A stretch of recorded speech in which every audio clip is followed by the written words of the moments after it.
이스라엘 자손이 여호와께 부르짖음에 여호와께서 그들을 위하여 한 구원자를 세우셨으니 그는 곧 베냐민 사람 게라의 아들 왼손잡이 에웃이라.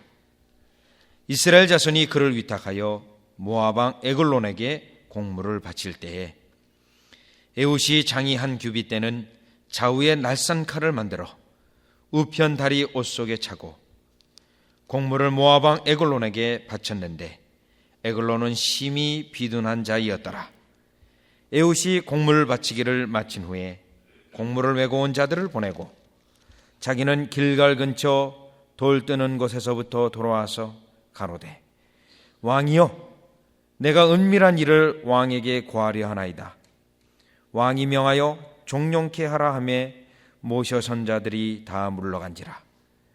에웃이 왕의 앞으로 나아가니 왕은 서늘한 다락방에 홀로 앉아 있는 중이라. 에웃이 가로되 내가 하나님의 명을 받들어 왕에게 고할 일이 있나이다 하며 왕이 그 차석에서 일어나니 에웃이 왼손으로부터 우편다리에서 칼을 빼어 왕의 몸을 찌르매 칼자루도 나를 따라 들어가서 그 끝이 등 뒤까지 나갔고 그가 칼을 그 몸에서 빼어내지 아니하였으므로 기름이 칼날에 엉겼더라. 에웃이 현관에 나와서 다락문들을 닫아 잠그니라. 에웃이 나간 후에 왕의 신하들이 와서 다락문이 잠겼음을 보고 가로되 왕이 피는 다락방에서 발을 가리우신다 하고 그들이 오래 기다려도 왕이 다락문을 열지 아니하는지라. 열쇠를 취하여 열고 본즉 자기 주가 이미 죽어 땅에 엎드러졌더라. 그들의 기다리는 동안에 에웃이 피하여 돌 뜨는 곳을 지나 스이라로 도망하니라. 그가 이르러서는 에브라임 산지에서 나팔을 불매 이스라엘 자손이 산지에서 그를 따라 내려오니 에웃이 앞서가며 무리에게 이르되 나를 따르라. 여호와께서 너희 대적 모압 사람을 너희의 손에 붙이셨느니라 하며 무리가 에웃을 따라 내려가서 모압 맞은편 요단강 나루를 잡아 지켜 한 사람도 건너지 못하게 하였고 그때 모압 사람 1만 명 가량을 죽였으니 다 역사하여 용사라. 한 사람도 피하지 못했더라. 그날의 모압 사람이 이스라엘의 수하에 항복하며 그 땅이 80년 동안 태평하였더라. 아멘. 신학교에 다닐 적에 구약에 대한 책들 중에 아주 유명한 책이 하나 있었습니다. 그 책의 제목은 God's Design이라는 책이었습니다. 구약 전체를 개관해 보는데 하나님의 어떠한 디자인을 가지고 그 일들을 어떻게 이루었으며 결국 그 일이 어떻게 예수 그리스도에게까지 완성이 되었는지를 개관하여서 설명하고 있는 책이었습니다. 근데 그 책이 God's Design이라는 책으로서 지금도 잊혀지지 아니하고 책 제목을 참 잘 지었다라고 늘 생각하고 있었습니다. 그런데 오늘 본문이 바로 이러한 하나님의 God's Design으로 그려진 사건입니다. 하나님이 계획하시고 하나님이 계획하신 그것을 이루게 하시고 결국 그 일이 완성되어지기까지 하나님의 역사가 그 속에 긴밀하게 시작부터 마지막까지 구체적으로 성취되어져 있는 그러한 하나의 사건입니다. 사건의 전체 내용은 사사 에웃이 모압 왕 에글론을 가서 은밀하게 죽이고 또 죽인 이후에 탈출한 이후 이스라엘 백성을 끌고 모압 군대를 쳐부수는 그러한 내용이 오늘 전체 본문의 내용입니다. 그러면 이 전체 본문 내용 속에서 하나님의 계획이, 하나님의 일이 실행이 또 하나님의 그 마지막의 결국을 어떻게 이루어지셨는지 한번 본문을 통해서 주의 깊게 살필 때 정말 하나님께서 God's Design이 너무나도 놀랍고 너무나도 세밀하게 이루어져가는 하나님의 놀라운 역사를 우리는 확인하여 볼 수 있습니다. 이러한 하나님의 역사는 오늘날 여러분들에게도 지금도 이루어 나가고 있는 일이며 오늘날 여러분들에게 발생되고 있는 일이기 때문에 우리가 주의 깊게 살펴보면서 하나님 앞에 그 일들이 이루어지기를 간절히 소망하기를 바랍니다. 자, 그러면 먼저 오늘 본문을 처음 15절을 보시면 하나님의 일의 시작이 하나님에게 있음을 본문은 말씀하고 있습니다. 15절을 보시니까 이스라엘 자손이 여호와께 부르짖음에 여호와께서 그들을 위하여 한 구원자를 세우셨으니 그는 곧 베냐민 사람 게라의 아들 왼손잡이 에웃이라. 자, 지금 이스라엘 백성이 하나님의 명령을 어기고 그들이 하나님의 배역한 이후에 하나님께서 그들에게 고통을 주십니다. 그 고통은 모압 왕 에글론으로부터 어려움을 당하는 것입니다. 그래서 이스라엘 백성이 어려움을 당하니까 하나님을 향하여 부르짖습니다. 그때 하나님은 그들의 부르짖음을 들으시고 오늘 본문에 있는 이 일을 꾸미게 되시는 것입니다. 왜 꾸민다라는 이야기를 말씀을 드리냐면 에레미야 33장 2절에 보시면 이 일을 행하시는 여호와, 그것을 지어 성취하는 여호와라고 말씀하고 있습니다. 그것을 지어 성취한다라는 속에서 하나님께서 일을 꾸미시고 그 꾸미신 것을 이루기 하기까지 하나님의 일하신 것을 말씀하고 있습니다. 그래서 우리 예수님께서도 일찍이 하나님 아버지께서 일하시니 나도 일한다라고 말씀하고 있는 것입니다. 그런데 오늘 이 본문의 사건이 하나님의 계획 속에서부터 일이 꾸며져서 실행이 되어지고 있는데 그 실행의 시작이 우리 인생의 눈에는 보잘것없어 보이고 미약하고 참으로 어리석어 보이기까지 하는 그러한 시작입니다. 왜냐하면 본문 15절에서 하나님께서 구원자를 세우셨는데 그 구원자는 다름이 아닌 베냐민 사람 게라의 아들 왼손잡이 에웃이게 됩니다. 자, 왼손잡이 에웃이라고 하고 있는데 이 왼손잡이라고 하는 것은 오른손잡이보다는 정상적이지는 않습니다. 오른손을 써야 정상적인데 지금 오른손보다는 왼손을 쓰는 데 능한 이 에웃을 말하고 있는 것입니다. 그러면 하나님, 왜 정상적인 좀 보다 멋있는 사람을 사사로 세우지 않냐고 왜 왼손잡이 에웃을 세우셨습니까? 이러한 생각이 듭니다. 그런데 하나님의 시작은 이와 같이 우리 인생의 생각에, 우리 인생의 판단에 어리석어 보이고 때로는 미천해 보이고 연약해 보이지만 하나님의 일의 시작은 바로 그와 같이 하는 것입니다. 왜냐하면 하나님께서는 이 시작이 미약하게 하시고 인생의 판단에 때로는 이해되지 않는 것 같이 시작되어질 때 오히려 그 일들이 완성이 되어졌을 때 이 일은 인생에 의해서 되어진 것이 아니라 사람에 의해서 된 것이 아니라 하나님으로 말미암아 되었다라는 것을 누구든지 인정하게끔 이와 같이 일을 시작하고 있는 것입니다. 즉 인생의 능력에 아무것도 없이 하나님께서 처음부터 마지막까지 일을 이루시는 것을 확증하기 위하여 때로는 이와 같이 왼손잡이 에웃과 같은 우리 인생에 판단하기에 미약한 자들을 사용하셔서 이 일을 시작하고 있는 것입니다. 우리 예수님을 통하여서도 우리 하나님께서는 그와 같이 일하셨습니다. 보통 많은 사람들이 큰 일을 하기 위해서는 큰 도시에서 해야 될 것을 보통 말하게 됩니다. 때로는 목회도 큰 도시에 가서 이렇게 해야 정말 큰 목회를 할 수 있다라고 많은 사람들이 이야기를 합니다. 그런 이야기에 비하면 예수님은 실패하신 분입니다. 왜냐하면 갈릴리 시골에서부터 일을 시작했기 때문에 그렇습니다. 그 당시 대도시인 예루살렘에서부터 일을 시작하신 것이 아니라 촌동네인 갈릴리 시골에서 일을 시작하였기 때문에 예수님의 그 일의 시작은 그렇게 화려하지도 아니었고 그렇게 많은 사람들이 보기에 정말 큰 일을 시작하는 것 같이 시작되지 않았습니다. 예수님께서 선택한 사도들도 그렇습니다. 그들은 다 시골 사람들이었습니다. 갈릴리 사람들이었습니다. 어떻게 보면 그들은 학문에 능하지 못하고 배움이 없는 사람들입니다. 그래서 사도행전에서는 그들을 향하여 4장 13절에 베드로와 요한을 대하여 이렇게 말하기까지도 합니다. 그들은 갈릴리 사람들 아닌가? 쉽게 얘기한다면 촌 사람들 아닌가? 이렇게 이야기하는 것입니다. 그뿐만 아니라 그들이 어디 훌륭한 대학도 나오지 않았는데 그 시골 사람의 학문도 없는 사람들인데 또 그들을 향하여 범인이라고 말합니다. 범인이라는 말한 것은 그들이 특별히 잘생기지도 않았고 뭐 헌출하지도 않았고 그때 평범한 보통 사람인 것을 말하고 있는 것입니다. 그런데 그들이 하나님의 말씀을 전할 때 그들은 놀라게 되었습니다. 과연 하나님이 함께하지 않냐면 저들이 어떻게 저와 같이 하나님의 말씀을 풀 수 있을까? 담대함이 있을까? 이러한 고백들로 그들로 하게 하는 것입니다. 하나님의 일이 시작이 그렇습니다. 우리의 판단에 하잘 것 없고 미약하지만 하나님께서는 그와 같이 이 일을 시작하고 있는 것입니다. 오늘 사사 에웃을 들어 하나님의 일을 시작할 때도 보잘것없는 정상적이지 아니한 왼손잡이를 통하여 이 일을 시작하였던 것입니다. 이러한 하나님의 역사는 요한복음 6장에 보면 더 구체적입니다. 요한복음 6장에 보니 오병이어의 기적이 있습니다.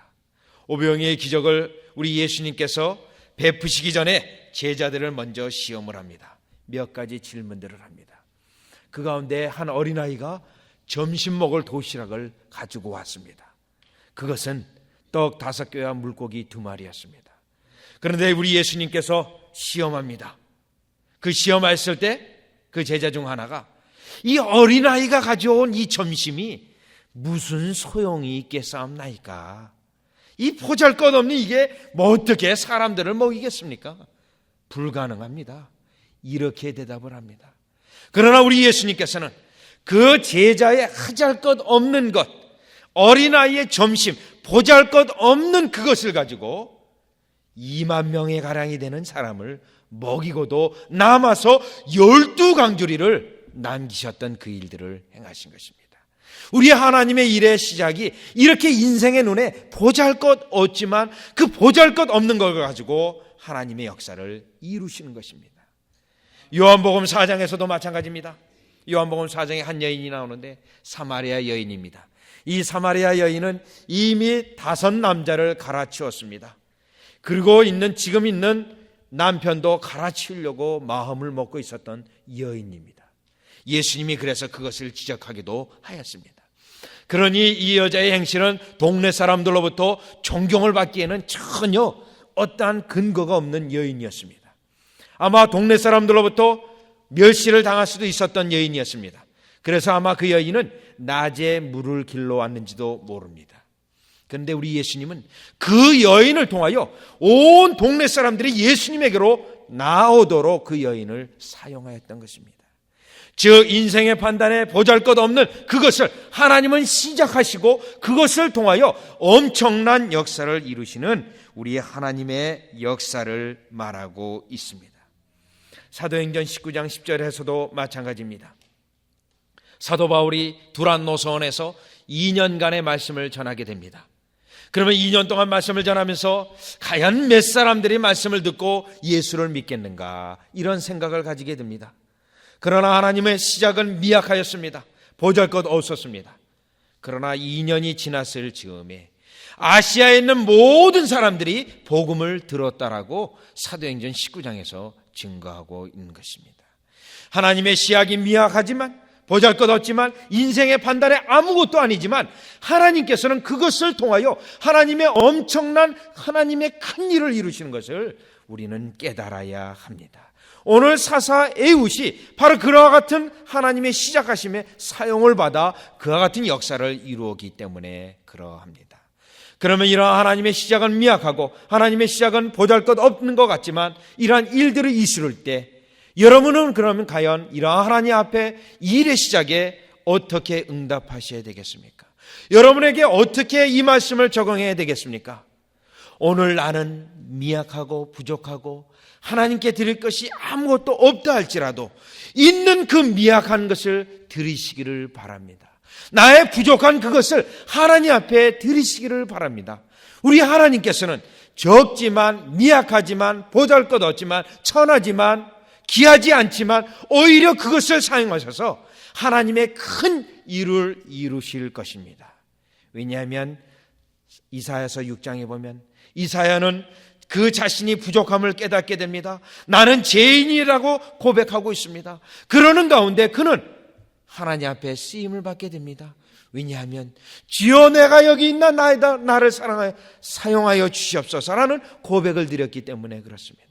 오늘 여러분들의 미약한 것, 부족한 것, 그것을 하나님 앞에 드려서 하나님의 엄청난 큰 일에 쓰임을 받는 여러분이 되어지시기를 주 예수 그리스도의 이름으로 축원합니다. 두 번째, 계속해서 하나님의 일의 시작이 하나님께 있는데 그 하나님의 일의 시작이 진행이 그 다음에 있습니다.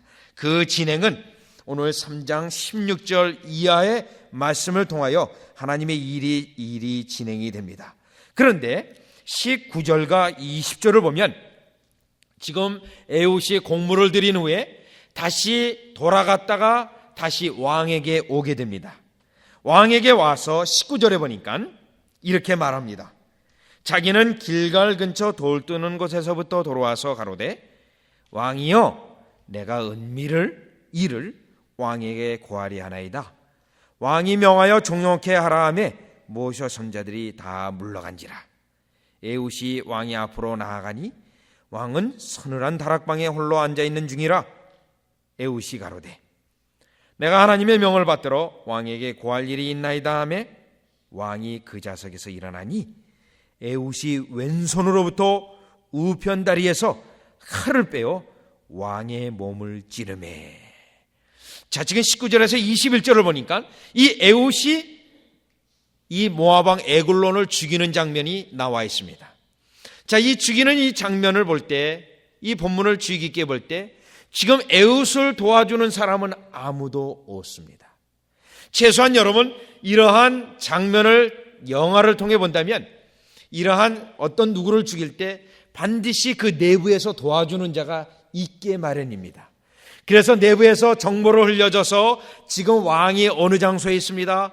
또 그 장소에 있을 때는 군사들이 있습니다, 없습니다. 군사들이 또 몇 시에 모여서 이 순찰을 돕니다. 이러한 정보를 다 흘려주게 되어 있습니다. 그런데 그거에 비해서 지금 에훗이 이 왕을 죽일 때 어느 누구도 도와주는 자가 없습니다. 또 이 모압왕 에글론을 이 죽이는 이 작업이 쉽지 않은 일입니다. 왜냐하면 죽이려고 할 때 군사들이 와서 그를 붙잡게 되면 그는 죽이기는커녕 자기 자신이 죽을 수 있기 때문에 매우 위험한 일입니다. 그러면 매우 위험한 이 일들을 지금 에훗이 감당할 때 이 위험한 일을 감당하는 그 자체가 하나님의 명을 받들어 하는 일 자체가 이 에훗이 믿음이 있었다라는 증거입니다. 즉 하나님께서는 이 일을 시작하시고 그 일을 진행하실 때 믿음의 사람을 통하여 이 일을 진행시킨다라는 것을 깨달을 수 있습니다. 실로 하나님의 역사는 믿음의 사람을 통하여 역사하는데 믿음으로 응답하였을 때 하나님의 기적의 역사는 언제든지 일어날 수 있음을 말씀하고 있는 것입니다. 여호수아 3장에 보면 그 요단강을 건너는 사건이 있는데 그 사건은 너무나도 우리에게 믿음이 중요한 것을 깨닫게 합니다. 왜냐하면 제사장을 통하여 언약궤를 메고 요단강을 건너가게 합니다. 그런데 제사장과 백성이 요단강을 접근했을 때 요단강은 갈라지지 않았습니다. 그리고 그 요단강은 오히려 모맥을 거두는 시기였기 때문에 이 뚝 가까이에 가득 차서 급물살을 타고 내려가고 있었습니다. 그러면 그 언약궤를 메고 접근하면서 아니 이 강물이 끊어지지 않는데 어떻게 건너란 말인가 하고 의심할 수도 있었습니다. 그러나 그 제사장이 믿음으로 나아가고 그 제사장의 발목에 물에 닿았을 때 비로소 강물이 끊어졌습니다. 강물이 끊어지고 그 끊어진 강물이 쌓아 올렸다라고 말씀이 증거하고 있습니다. 그 강물이 뚝 끊어져서 물이 점점 높이 쌓아지고 있는 것입니다. 기적 중에 기적입니다. 믿음으로 응답하였을 때 하나님께서 이와 같이 기적으로 베풀어 주셨던 것입니다. 오늘 이 위험한 일을 사사 에훗이 감당하였을 때 기적적인 역사로 왕이 신하들을 물렸고 또 아무도 접근 없는 상태에서 그를 죽일 수 있게 되었던 것입니다. 오늘 여러분들은 하나님의 이러한 역사를 감당하기 원한다면, 하나님의 일의 진행을 맛보기 원한다면 반드시 믿음을 가지고 그 일들을 감당하셔야 합니다. 사도행전 3장에 보면 베드로가 한 미문에 앉아있는 안전뱅이를 일으킵니다. 근데 안전뱅이를 일으킬 때 베드로가 그 안전뱅이를 바라보게 됩니다. 주목하게 됩니다. 주목하였을 때 그에게 믿음이 있음을 보고 나사렛 예수 이름으로 일어나 걸으라고 그에게 명령을 합니다. 여러분, 거기에서 두 사람 다 믿음으로 작용한 것입니다. 그 안진뱅이도 믿음으로 응답하였고 이 사건에 대하는 베드로도 믿음으로 응답한 것입니다. 만약 그 마음에 예수님으로 일어나라 했는데 전혀 기적도 안 일어나고 아무 사건도 일어나고 여전히 안진뱅이로 있다 하면 여러분, 그것처럼 망신이었을 것입니다. 많은 사람들이 그를 향하여 웃을 것입니다. 아니, 저 사람이 약간 돌지 않았나? 이럴 수 있는 사건입니다. 그러나 이 베드로는 믿음으로 그것을 행하였던 것입니다. 결국 담대한 믿음을 통하여 기적이 일어나서 그 안진뱅이는 발목부터 힘을 얻어 일어나게 되었던 것입니다. 오늘 여러분들이 하나님의 역사의 진행을 맛보기 원한다면, 그 일이 이루어져가는 과정 속에 있다면 이와 같이 믿음이 있으셔야 합니다. 그래서 시편 기자는 시편 37편 5절에 너희 길을 여호와께 맡기라, 저를 의지하면 저가 이루시고, 여호와께 맡기라라고 말하고 있습니다. 그러나 때로는 우리가 맡기지 못합니다. 내가 무엇을 하려고 애를 쓰고 있습니다. 그러다 보니 때로는 인생을 의지하고 방법을 의지하게 됩니다. 그러면 여호와의 이루심을 맛보지 못합니다. 그러나 하나님의 약속을 믿고 하나님께서 하나님을 철저히 의지하여서 결국은 37편 5절에 있는 것처럼 하나님의 이루심을 맛보기를 주 예수 그리스도 이름으로 축원합니다. 오늘 본문을 보며 에웃은 믿음의 용기의 담대함으로 믿음이 있음을 또한 나타내었습니다. 그뿐만 아니라 에웃은 부지런함으로 믿음을 나타내었습니다. 지금 이 모압 왕 에글론을 죽이기 위하여 용이 주도하게 준비를 하였습니다. 양 날선 검을 준비를 하였습니다. 그것뿐만 아니라 그를 죽이기 위하여 철저히 준비하였는데, 그가 뚱뚱하다라는 사실을 이미 파악하였고 그 뚱뚱한 자를 완전히 칼로 죽이기 위하여 그 준비한 것을 본문을 통해 알 수 있습니다. 그래서 그는 21절에 있는 것처럼 에웃이 왼손으로 우편다리에 칼을 빼어 왕의 몸을 찔렀다라고 말하고 있습니다. 그것뿐만 아니라 22절에 보니 칼자루도 나를 따라 들어가고 그 끝이 등 뒤까지 나갔고 그가 칼을 그 몸에서 빼어내지 아니하였으므로 기름이 칼날에 엉기었더라. 이 가정을 볼 때 그가 철저히 준비하였음을 알 수 있습니다. 믿음의 모습입니다. 오늘날 여러분들이 하나님의 역사를 맛보기 원한다면, 하나님께서 이 일을 진행하는 그 역사를 맛보기 원한다면 여러분들이 영적으로 주의를 기울이며 용이 주도하게 늘 준비되어져 있는 사람으로 있어야 합니다. 마태복음 25장에 보면 하나님께서 달란트 비유로 예수님께서 말씀하여 주셨는데, 거기에 1달란트, 2달란트, 5달란트 맡은 자들이 있습니다. 그런데 2달란트와 5달란트 받은 자는 분명 주인으로부터 칭찬을 들었습니다. 그런데 그들이 장사를 잘해서 칭찬을 들은 것이 아닙니다. 장사의 기술이 좋아서 그들이 칭찬을 들은 것이 아니라 그 달란트를 맡겼을 때 2달란트 맡은 자와 5달란트 맡은 자는 즉시로 나아가서 장사를 했다라는 것입니다. 여러분, 오늘날 여러분 장사하시는 분은 그 달란트 비유를 통해서 장사의 원리를 배울 수 있습니다. 여러분들의 장사의 기술로 여러분들이 복을 받고 이 장사가 잘 되는 것이 아닙니다. 그 장사가 잘 되고 못 되는 것은 하나님께 맡기고 그 본문에 있는 것처럼 즉시로 일하였더라. 여러분들이 하나님 앞에 부지런히 기도하면서 여러분들이 성실하게 근면할 때 하나님께서 비로소 복을 주실 수 있는 것입니다. 그 본문에서 즉시로 나갔다라고 되어 있는데 게을르지 아니하고 부지런하여서 결국 그 일들을 이룬 것을 보게 됩니다. 믿음의 사람은 이와 같이 부지런해야 됩니다. 영적으로 주의를 기울이고 오늘 본문에 있는 것과 같이 에웃과 같이 용이 주도 면밀하게 준비하여서 하나님의 역사를 이루기에 준비되어져 있는 겸손한 모습으로 되어져 있어야 됩니다. 그리할 때 하나님께서는 그 믿음의 사람을 사용하셔서 그 일들을 이루시기 때문에 그러합니다.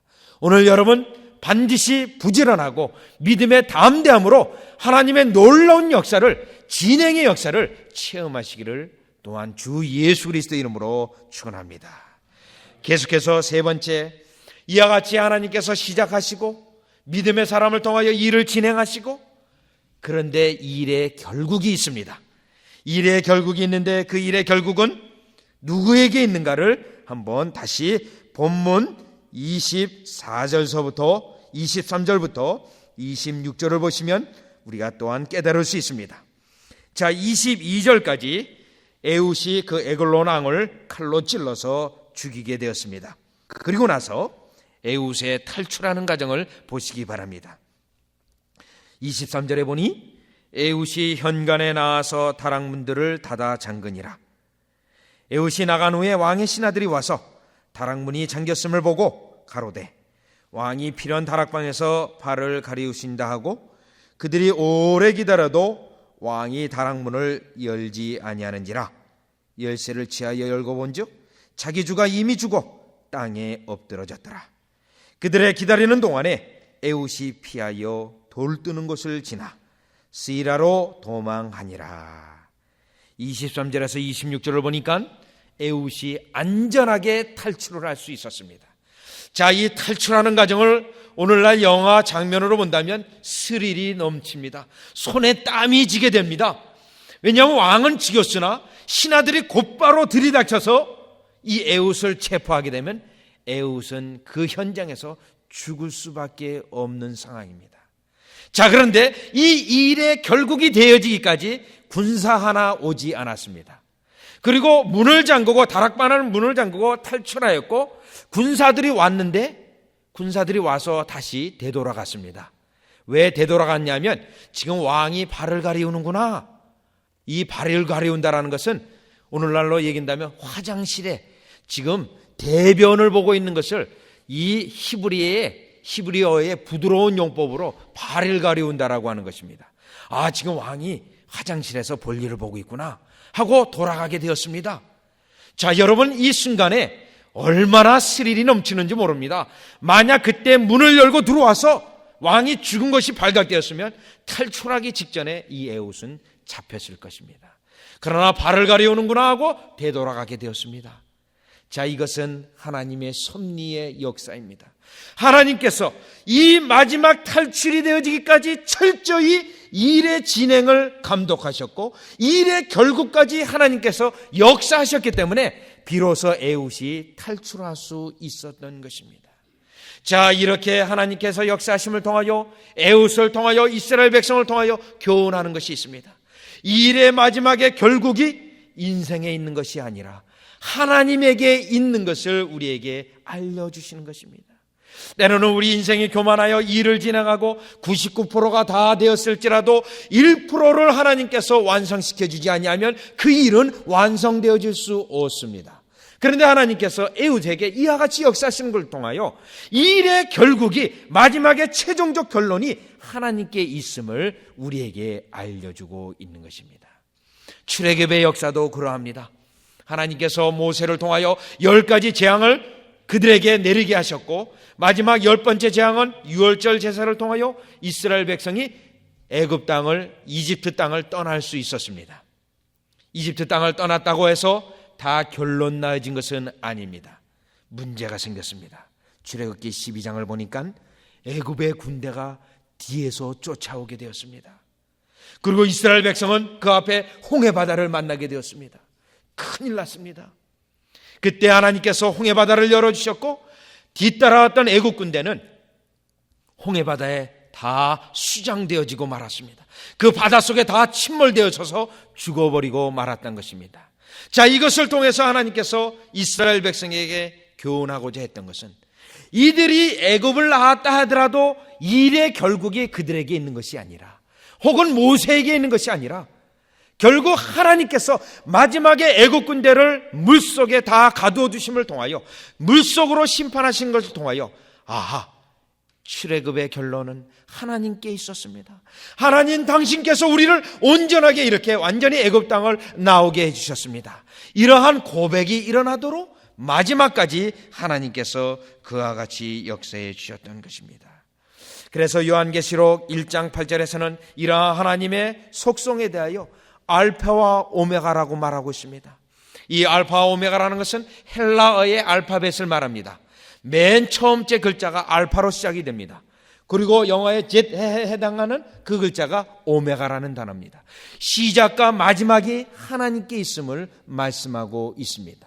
이사야서 41장 4절에서도 이 말을 하고 있습니다. 이 일을 누가 행하였느냐? 누가 이루었느냐? 이 일을 완성하시는 이는 하나님이시라는 것을 말씀하고 있습니다. 여러분, 이러한 하나님의 완성된 길고 짧은 것은 대봐야 된다라고 할 때 마지막 결론을 하나님께서 주시는 그 하나님의 결론을 여러분들이 기대하고 마지막까지 끝까지 하나님을 철저히 의지하는 여러분이 되셔야 될 줄 믿습니다. 그리할 때 하나님께서는 여러분들에게 믿음에 대하여 마지막 최종적인 결론을 주셔서 하나님의 선하심과 하나님의 결론을 맛보고 하나님을 찬양토록 하시는 그 역사를 보게 하시는 것입니다. 우리 인생으로 하여금 교만하지 않게 하시고 인생으로 하여금 재주와 능력을 자랑하지 않게 하시고 마지막 최종적인 결제, 최종적인 결론이 하나님께 있음을 오늘도 우리에게 알려주시고 있는데, 여러분들이 오늘 이 본문을 통하여 하나님, 나의 모든 결론을 하나님께서 맺어주시기 원합니다 하고 고백하며 그 결론을 바라보는 여러분이 되어주시기를 주 예수 그리스도 이름으로 축원합니다.